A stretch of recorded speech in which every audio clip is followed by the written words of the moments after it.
मैंने अपना मुस्तकबिल जो है ना कुर्बान किया अपने बहन भाइयों के लिए कि इनका मुस्तकबिल बन जाए। कि जब मैं नई नई बाइक चलाती थी लड़कियों को बड़ा इशू होता था, हरासमेंट का सामना करना पड़ता था। फिर मैंने लिबास भी इस तरह का पहना कि लोग डबल माइंड रहते थे, लड़की है कि लड़का है, लेकिन सारे मेरे कहते यार ओ काका, लेकिन मैंने हिम्मत ना हारी क्योंकि हर बंदा जो था हरासमेंट करना चाहता था। कभी मुझे सीटी बजा के भी जाता था, कभी कुछ करके, कभी कहना शोर डाल के चले जाते थे। छोटे होते मेरे वालिद नहीं थे तो मैं कहीं भी काम करने जाती थी ना, क्योंकि वालदा मेरी अनफिट थी, भाई मेरे छोटे थे क्योंकि मुझसे छोटे थे सारे। मैंने बहन भाइयों की शादी भी की, उनकी परवरिश भी की, उनको सपोर्ट भी किया, हर लिहाज के साथ मैं उनके साथ चली मेरी वालदा के बाद। और उनके मुस्तकबिल के लिए मुझे ना लड़का बनना पड़ा। मर्दों के माशरे में रह के मैं खुद को चेंज किया, मर्द बनी और एक मिसाल कायम करना चाहती थी।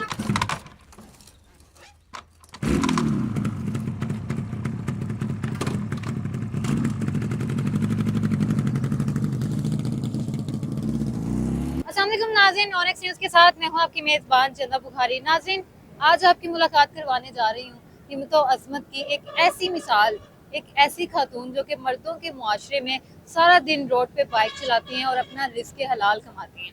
इनसे जानते हैं कि इन्हें किन मुश्किलात का सामना करना पड़ता है और आखिर क्या वजह बनी कि ये इस मुआशरे में एक आला खातून का किरदार अदा कर रही हैं। अस्सलाम वालेकुम। वालेकुम अस्सलाम। सबसे पहले ये बताएं कैसी हैं आप? मैं बिल्कुल ठीक हूँ, दुआएं आपकी। आपका नाम? कलसूम गुलजार जाफरी। कलसूम गुलजार जाफरी। मुझे ये बताएं कि सबसे पहला सवाल तो यही बनता है कि इतनी ज्यादा आपके अंदर हिम्मत कहाँ से आई? जैसा हमारा पाकिस्तान का मुआशरा है, आप तो एक रोल मॉडल है। जी इसी तरह था कि मेरे छोटे होते मेरे वालिद नहीं थे तो मैं कहीं भी काम करने जाती थी ना, क्योंकि वालदा मेरी अनफिट थी, भाई मेरे छोटे थे क्योंकि मुझसे छोटे थे सारे।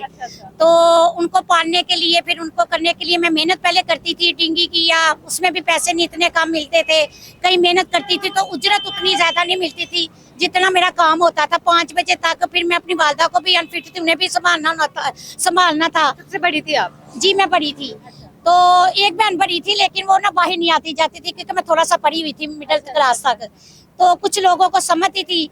तो शुरू से मुझे था कि मैं अपने वालिदैन और अपने बच्चों, अपने बहन भाइयों के लिए कुछ करना चाहती थी, क्योंकि वालदा तो मेरी अनफिट थी। तो फिर मैंने क्या कि क्यों ना पहले मैं साइकिल चलाती थी, साइकिल पे आती थी, साइकिल पे जाती थी। फिर मैंने क्यों ना कहते ना बाइक ट्राई करूं। जब मैंने बाइक ट्राई की तो अल्लाह का शुक्र है क्योंकि मेरी वालदान फिट थी, कोई ले जाने वाला नहीं होता था। तो मैंने कहा मैं लोगों के तरले करती, मैं खुद बाइक क्यों ना सीखूं। मैंने खुद सीखी, फिर अपनी वालदा को खुद लेके हॉस्पिटल कभी कहीं जाती थी। उसके बाद फिर मैंने अपने इलाके की बच्चियों को सपोर्ट किया कि वो मेरे पहले आप क्या काम करते? पहले मैं उससे पहले ना डेली बेसिस पे पोलियो डे इस तरह के काम करती थी, वो भी मैं साइकिल पे ही करती थी। फिर जब आपने पहली दफा बाइक चलाई तो किसी से सीखी थी आपने बाइक चलाना? जी मेरी दोस्त थी, क्योंकि साइकिल में चलाती थी, उसने मुझे मशवरा दिया कि आप बाइक सीखें।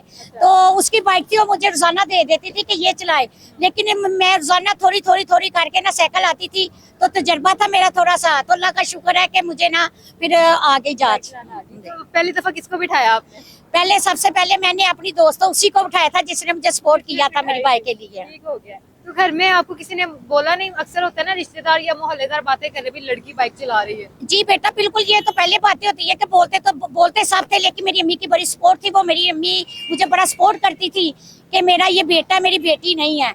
तो मैंने उन्हें बेटा बन के भी दिखाया, क्योंकि जब मैं नई नई बाइक चलाती थी लड़कियों को बड़ा इशू होता था, हरासमेंट का सामना करना पड़ता था। तो फिर मैंने लिबास भी इस तरह का पहना कि लोग डबल माइंड रहते थे, लड़की है कि लड़का है, लेकिन सारे मेरे कहते यार ओ काका, आज से पहले ये कह के चले जाते कि ये लड़का ही है। लेकिन मैं इसी तरह फिर मैं लिबास पहनती थी, किसी को पता नहीं चलता था। ये बताएं कि जो आपकी बहन भाई जो अब तो बड़े हो गए होंगे, ऐसे ही है?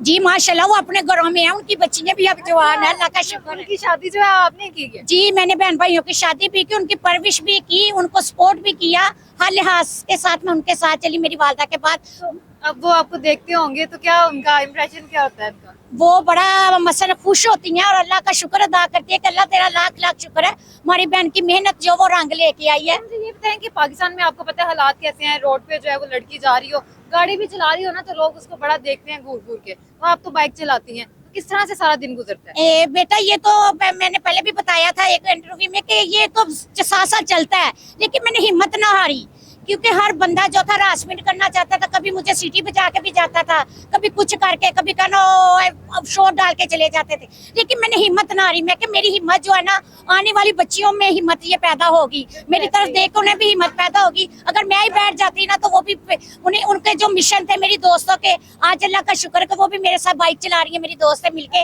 अगर कुसुम चला सकती है तो हम क्यों नहीं चला सकते। बिल्कुल ऐसे ही है। मुझे ये बताएं कि आप ये जो बाइक राइड करती हैं, इसमें आप फीमेल ही ज्यादा बिठाती हैं या मेल हजरात को भी बिठा लेती हैं? नहीं, मेल को नहीं, आपको पता पीछे मेल को बिठाना थोड़ा मुश्किल होता है। मेल तो वैसे ही सड़कों पे नहीं 5 फुट तक भी होते, मेल नहीं तो साथ जरा सारी दुनिया एक जैसी नहीं होती।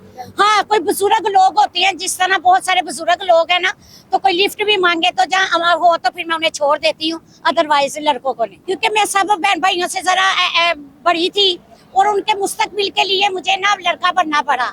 और ये इस माशरे में, मर्दों के माशरे में रह के मैं खुद को चेंज किया, मर्द बनी और एक मिसाल कायम करना चाहती थी।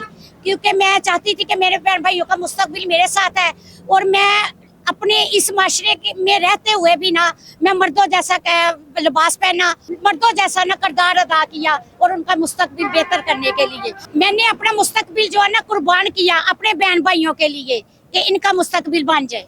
ठीक है। अच्छा कुसुम, मुझे ये बताएं कि आपने अपने बारे में नहीं सोचा अभी तक?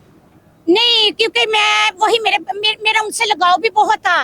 जब मेरा सब कुछ वही था, मैंने पहले भी बताया कि मेरी लाइफ, मेरी जिंदगी जो थी ना, मेरी वालदा थी और वो मुझे कहती थी मेरा बेटा है। फिर मैंने अपने पहले भी बताया कि मैं अपने बहन भाइयों के लिए सपोर्ट करना चाहती थी, उनको उनका मुस्तकबिल देना चाहती थी। मुझे अपने मुस्तकबिल का कोई नहीं था, उनका मुस्तकबिल है तो मेरा है। तो अगर वो रुल जाते तो मैं अपना खाली मुस्तकबिल लेके क्या करती। कुसुम, लास्ट पे पैगाम क्या देना चाहेंगी, स्पेशली उन लड़कियों के लिए जो बहुत ज्यादा डिसअपॉइंट हो जाती हैं? कोई लड़का उन्हें छेड़ भी देता है, वो कहती है हमने बाहर नहीं अब निकलना, तो उनके लिए आप क्या कहेंगी? मैम ये है कि ये अपने अंदर ये हिम्मत पैदा करेंगी, वो लड़कियां तो बाहर आएंगी। मैं कहती थी हरासमेंट पहले बाहर होती थी, अब तो घरों में भी वो होती हैं। तो ये अपने बहन भाइयों से, अपने मामू से, कजनों से होती हैं। ये चीजें अगर वो निकाल देंगी तो फिर वो माशरे में जी पाएंगी। अदरवाइज तो वैसे बाहर इतना नहीं है जितना अब घरों में हरासमेंट हो रही है। और ये चीजें हम निकालेंगे तो सड़क पे आएंगे तो बाहर आएंगे। तो ये चीजें हमारे लिए बहुत अच्छी हैं कि खुद बोझ अपना किसी के मुताज ना रहे, अपना खुद कमाए और खुद खाए। जी नाज़रीन, मेरे साथ कुसुम गुलजार जाफरी मौजूद हैं, जिन्होंने इस मर्दों के मुआशरे में एक मर्द बन के, जो कि खातून है, इन्होंने एक आला मिसाल कायम की है। इन्होंने अपने आप को कुर्बान कर दिया, लेकिन अपने जो बहन भाई हैं उनकी शादियां भी की, उनको एक अच्छा मुस्तकबिल दिया। तो मैं आपसे यही कहूँगी कि इन्हें स्पोर्ट भी लाजमी करें। और मुझे दीजिए इजाज़त, आपसे मिलती हूँ नेक्स्ट प्रोग्राम में, तब तक के लिए अल्लाह हाफ़िज़।